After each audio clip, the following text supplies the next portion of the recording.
el abordaje, lo que nosotros concebimos como tratamiento psicoanalítico, como un proceso analítico. ¿Cuál es nuestra función ahí?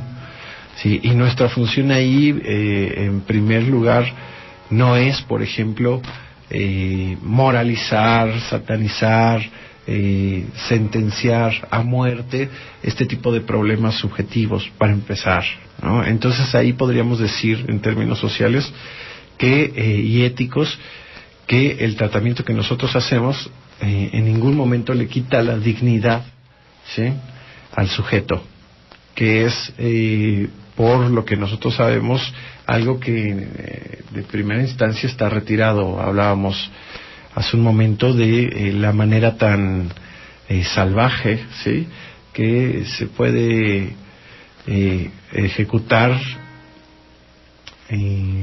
¿cómo se dirá?, el ingreso de estas personas. Sí, van a sus casas a medianoche, lo sacan en calzoncillos, como se encuentre, tal cual, como si estuvieran encontrando de forma abrupta, ni saben que van a ingresar, ¿no?, a un centro así, ¿no? Muchos posteriormente, estando ya en la clínica, cuando las personas no se tranquilizan, son encarcelados, tienen celdas de castigo, 2, 3, 4 días. Son golpeados, los dejan sin comer, están en condiciones realmente, pues, muy bajo de la dignidad humana, ¿no? Bueno, otra gran diferencia es la concepción, digamos, que tenemos nosotros del problema de las adicciones y del alcoholismo, ¿sí? La tesis fundamental es que los problemas de alcoholismo y drogadicción son la consecuencia de un otro, digamos, de un otro problema que aparece oculto, ¿sí?, o aparece bajo, digamos, la superficie del problema de toxicomanía o alcoholismo, si es que auténticamente este sujeto tiene un problema. Porque muchas veces, y eso es también, entre comillas, lo que explica la manera tan abrupta y salvaje de retirar o de ir por este tipo de pacientes, es que el problema más bien es para los familiares, ¿no? Sí, muchas veces de forma justificada. Es gente que puede estar siendo robada o estar siendo golpeada, etcétera, ¿sí? Entonces, una diferencia radical es que para nosotros ese problema de alcoholismo y toxicomanía es la consecuencia de una u otra cosa.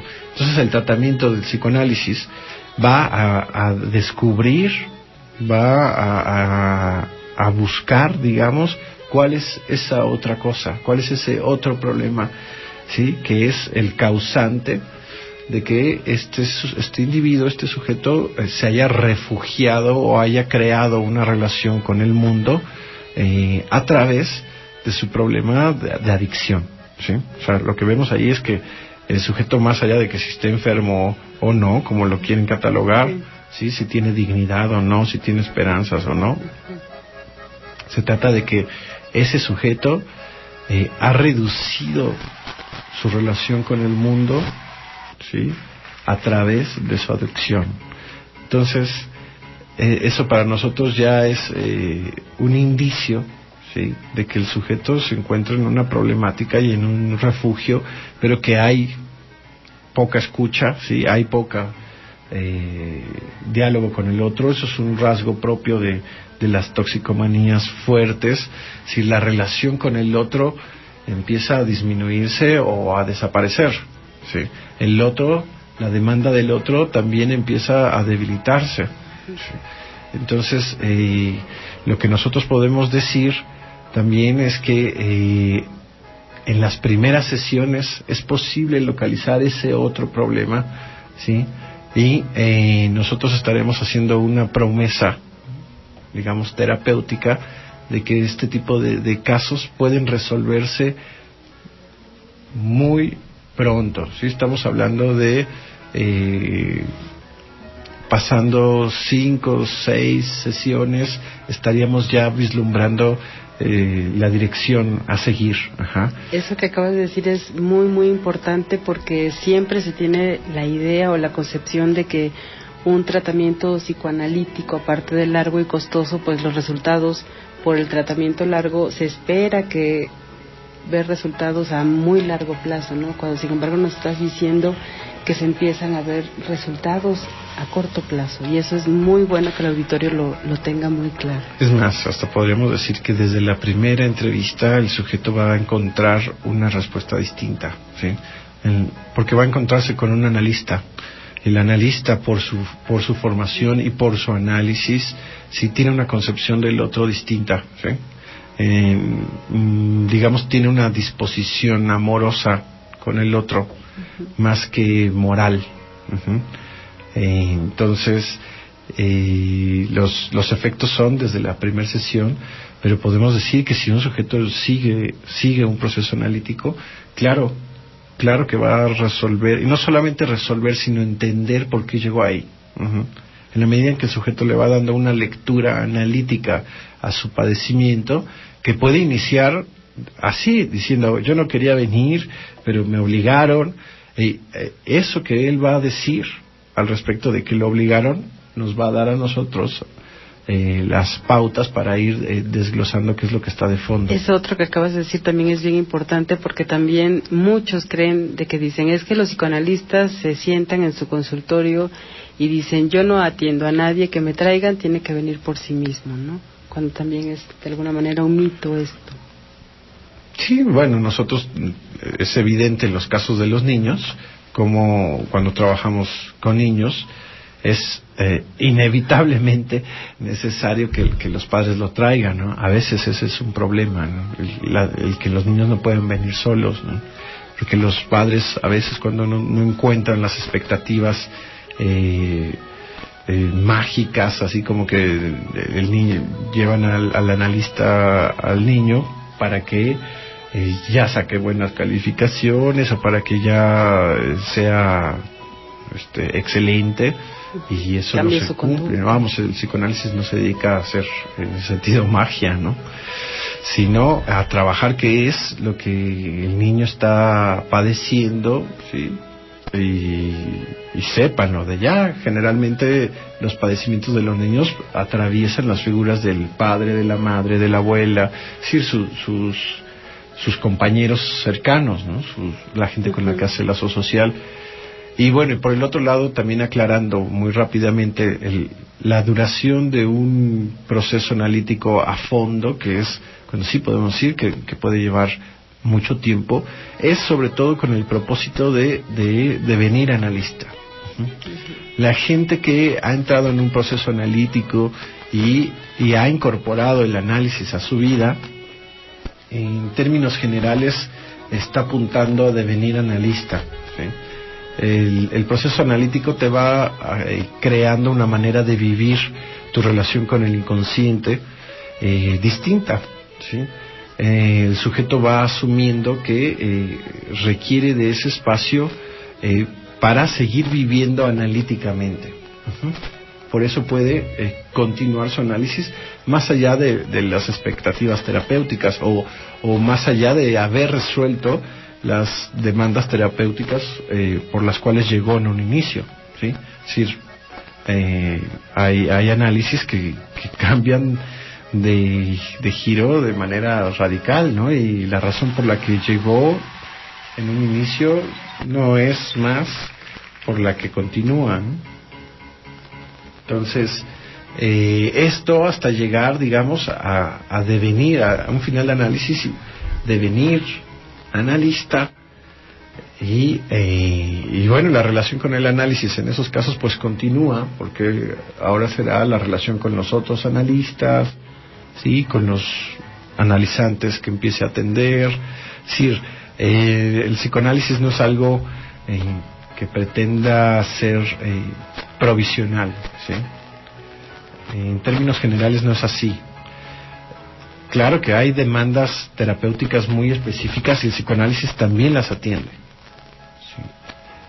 Sí podemos competir, digamos, con estas ofertas de por parte de las terapias breves, de lo cognitivo-conductual, de la nueva hipnosis, ¿no? La programación neurolingüística, las pastillas mágicas que puede dar la psiquiatría. Ay, las nuevas. Sí. Y bueno, como Ahora hay ustedes... pastillas para perder tu IQ, Para perder tu IQ. para que no te satures. ¿Qué tal? Bueno, hay de todo tipo de pastillas, ¿no? Una prueba que podemos decir, que nosotros habíamos ya hecho esa promesa, es que en este seminario y en esta conferencia íbamos a demostrar en acto que es posible la transmisión de la enseñanza de Lacan de una manera Sencilla, didáctica, sencilla, clara, entendible. sí. Y los comentarios que nos han llegado a la página de Facebook van en esa misma línea, ¿no? Es decir, ¿qué quiero decir con esto? Que los efectos pueden ser tan rápidos que pueden suceder en 0 sesiones. Es decir, al acudir a una conferencia, al acudir a un seminario, pueden suceder efectos terapéuticos súper rápidos, sin sesión, ¿sí? O la sesión -1, ¿sí? Entonces, sí, se trata de ir desmitificando, pero también en acto, ¿no? Porque el psicoanálisis, o los psicoanalistas también se han ganado, en buena medida, todos estos mitos alrededor de él, ¿no? Entonces nosotros tenemos que ir desde la orientación lacaniana, ir remontando el lugar que el psicoanálisis merece en la cultura. Tiene, pero también merece en la cultura, ¿no? Bien, vamos a un breve corte. Bueno, en la introducción de este programa se puede escuchar como la palabra cura, en la palabra también enferma o mata. Entonces, la naturaleza del psicoanálisis mismo es muy compatible, ¿sí?, para trabajar este tipo de casos. Lo que hemos escuchado y aprendido, digamos, con todas sus letras, es que no solamente se trata de poner al psicoanálisis, digamos, a competir con las otras clínicas alrededor o centros de rehabilitación alrededor de estos casos. No se trata nada más de una competencia, sino nosotros podemos formalizar por qué el psicoanálisis más bien sería la vía recomendada para atender este tipo de casos, ¿sí? La práctica clínica recomendada para trabajar este tipo de casos sería el psicoanálisis. A diferencia de Alcohólicos Anónimos, donde además se trabaja con los familiares y después queda la gente, los familiares, prendados, adheridos a este grupo, ¿no? Y ya no se sabe qué es peor, si el alcoholismo o la adherencia que se crea con el grupo para la familia. Sí, donde podemos decir que más bien se intensificó el significante alcoholismo, ¿no? El significante drogadicto, ¿no? O sea, como ya toda la familia, como dice, está prendida de ese significante, ¿no? En vez de lo que sí va a hacer el psicoanálisis, que es desidentificar al sujeto a ese significante, ¿sí? Sí, en donde vamos a llevar al sujeto por su propio discurso a que pueda asumir que ese significante no lo representa todo él, ¿sí? No todo él es representado por el diagnóstico o el significante alcohólico o drogadicto, ¿sí? Sino que hay una cantidad de otras cosas que son las que mata ese significante, ya no ve el resto de, digamos, de los atributos subjetivos que tiene el individuo, sino que estos son opacados, digamos, por la carga ideológica y fantasmática que se tiene del diagnóstico tóxico-maníaco o alcohólico, ¿no? ¿Sí? Entonces, no. Nosotros también tenemos que decir que no hay fines de lucro aquí, ¿sí? Digamos, el costo de la sesión será el mismo costo que habitualmente, digamos, en términos promedio puede cobrar el analista. Sí, no se trata de que, porque es un caso así, entonces le cuesta 10 veces más, como sucede en este tipo de casos, con otros casos. Especialistas, otros centros, ¿no? Sí. ¿Sí? Entonces, no va por ahí. Nosotros tenemos un trabajo ético con el otro, ¿sí? Se trata de que su palabra sigue valiendo, ¿sí? Su voluntad sigue teniendo todo un peso y va a ser necesaria que él mismo hable de su voluntad, etcétera, sí, pero digamos que en ese sentido es un caso como cualquier otro caso, ¿sí? No vendemos la idea de que vamos a rescatar a esta familia de todos los problemas que le trae este individuo y que por rescatarlos entonces les vamos a cobrar los cientos de pesos, sí. miles de pesos mensuales, ¿no? Sí, porque así cobran estos centros. Y estos centros donde la gente que los paga es, sí, muchas veces con la expectativa de que haya una recuperación, pero otras tantas es, lo pago para deshacerme del individuo, ¿no? O sea, ¿cuánto cuesta deshacerme de No me responsabilizo, ya no lo tolero más aquí. Sí, ¿no? Eso también explica por qué estos mismos familiares pues permiten pagan esas sumas, formas tan degradadas y violentas de ir por los pacientes, ¿no? Sí. Bueno, entonces queda aclarado que se trata en ese sentido de un caso como cualquier otro caso, ¿sí? En el otro sentido no, ¿sí? No es como cualquier otro caso porque sobre todo estos casos están condenados, ¿no? Uh-huh. Están sí. Bajo un diagnóstico permanente, constante, sin salida, ¿no? Más que la muerte, ¿no? O internarse de por vida, ¿no? O tener otro tipo de adicciones que finalmente siguen estando relacionadas con el alcohol.